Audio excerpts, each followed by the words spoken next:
Pengertian pertahanan dan keamanan. Pertahanan dapat diartikan sebagai instrumen utama sebuah negara untuk menciptakan keamanan nasional.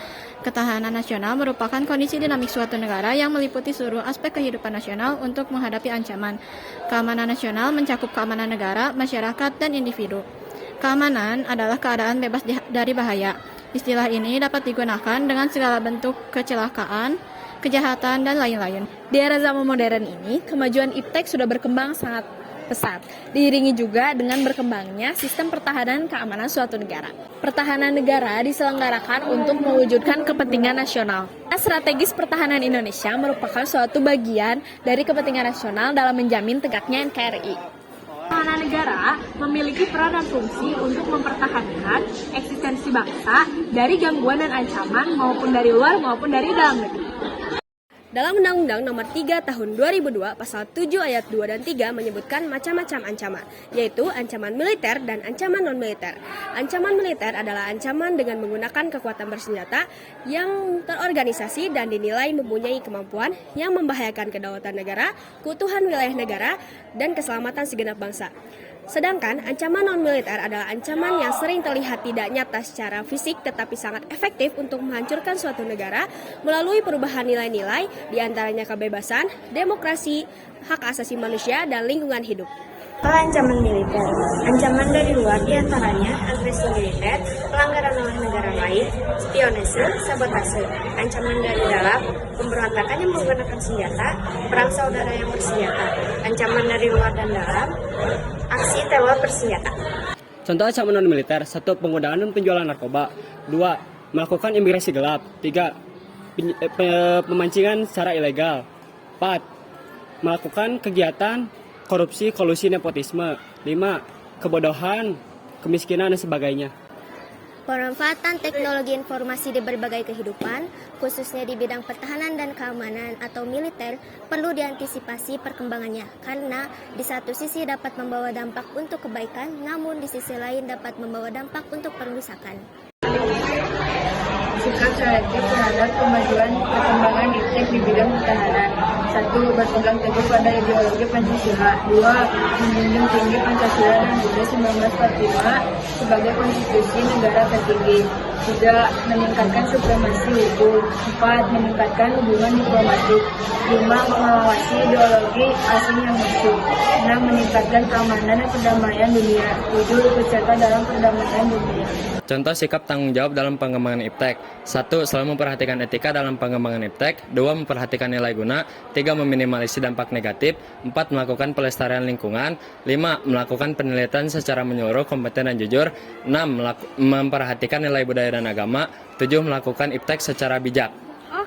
Dampak positif yang dapat dirasa akibat kemajuan iptek di bidang pertahanan dan keamanan negara antara lain: 1. Peningkatan akurasi dan keandalan teknologi persenjataan dengan rekayasa hardware dan software. 2. Teknologi informasi dapat mempercepat penyampaian informasi sehingga dapat mempercepat pengambilan keputusan. 3. Pemerolehan personel militer yang mumpuni yaitu dengan rekrutmen berbasis teknologi informasi. 4. Penggunaan program kecerdasan buatan untuk mensimulasikan formasi dan kekuatan musuh memungkinkan serangan menjadi efektif dengan tingkat keberhasilan yang cukup tinggi. 5.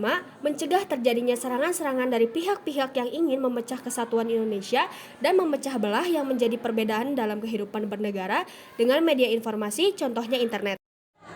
Adapun dampak negatifnya antara lain penyalahgunaan satelit oleh para teroris seperti melacak kondisi tempat mereka akan melakukan kejahatan. Yang kedua, melalui media internet, pelaku teroris dapat berkomunikasi dengan sesama teroris maupun untuk mencari pengikut. Ketiga, munculnya perang informasi dengan memanfaatkan perkembangan teknologi informasi karena sifat penggunaan sistem secara bersama.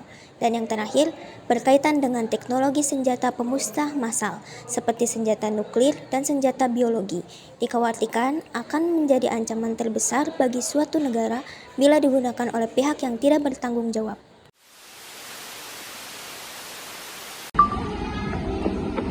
Isi baju lagi. Telat deh. Teman-teman, sini dulu. Siapa yang kamu? Pak jadi Kelas berapa? 12 IPS 1. Mau kemana?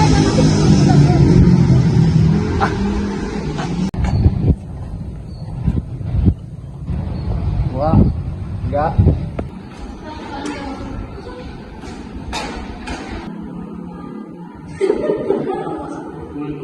Gue izin masuk.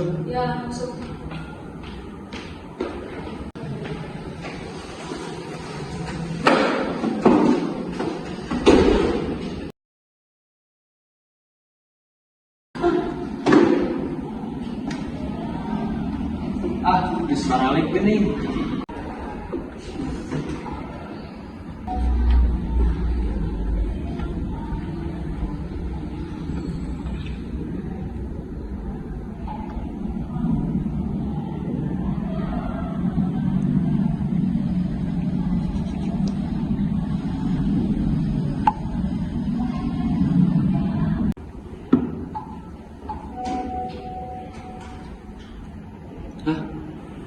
Oh, dari sekolah.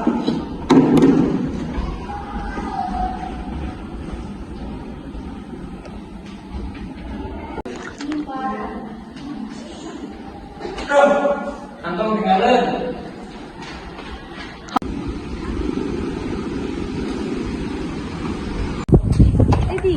Tadi mah di dia, Bu. Atuh berarti pengedara anak sekolahnya sih nama tinggal di lawa yuk. Ayo tuh. Tanyakeun ka si bos, ciri-cirina kumaha? Cik si bos, jelema begang, sok make hoodie. Kuleuna. Begitu.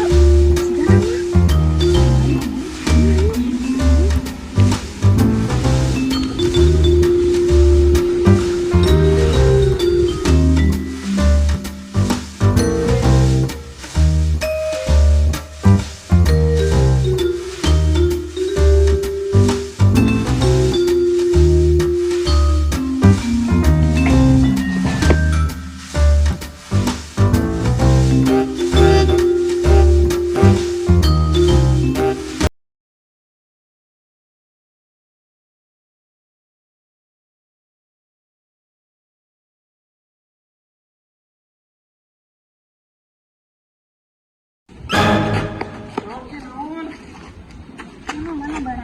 Itu bohong, bohong. Iya bener. Astagfirullahaladzim. Itu bos buka. Itu tuh no itu. Apa ngihun ya? Pelanggan aing buru-buru kabur itu.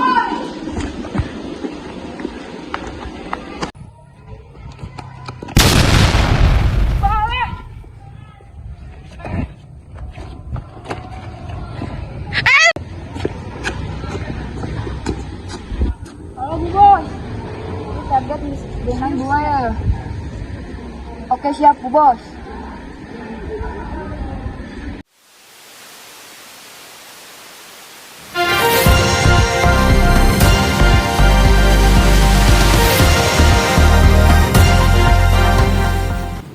Halo pemirsa, kembali bersama saya Niza Hulia Aida di Breaking News Famos.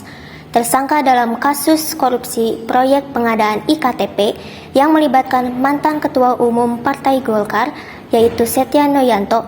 Bagaimana keadaan Lapas Setia Noyanto terkini? Sudah ada tim kami yang mendatangi lapas kediaman Setia Novanto.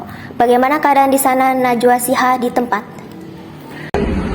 Ya pemirsa, sudah kembali lagi terhubung bersama saya Najwa Shihab, dan sekarang saya sudah bersama Pak Basuki. Pak Basuki ini adalah bapak yang menjaga sayangnya Setia Noyanto. Ya.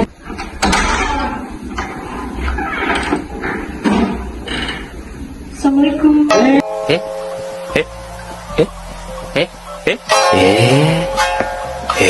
Waalaikumsalam. Pak, sehat Pak? Alhamdulillah sehat. Ini saya bapak selama 7 tahun. Kebetulan ya baru dipindahin 4 hari yang lalu.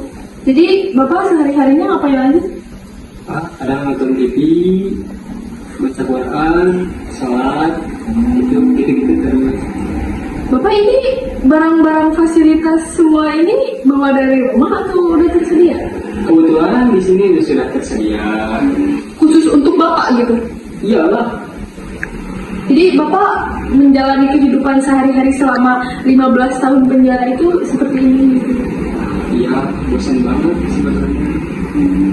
Kadang-kadang bapak nonton TV juga? Kebetulan ya nonton TV saya. suka nonton berita gitu, berita saya misal dan Famos TV gitu. Saya favorit banget itu. Oh, ini tuh favorit. Favorit. Oh, jadi boleh dilihatin Pak apa aja ini? Oh, ini baca Al-Quran ya, baca Quran. Oh iya, baca Quran. Baca Quran.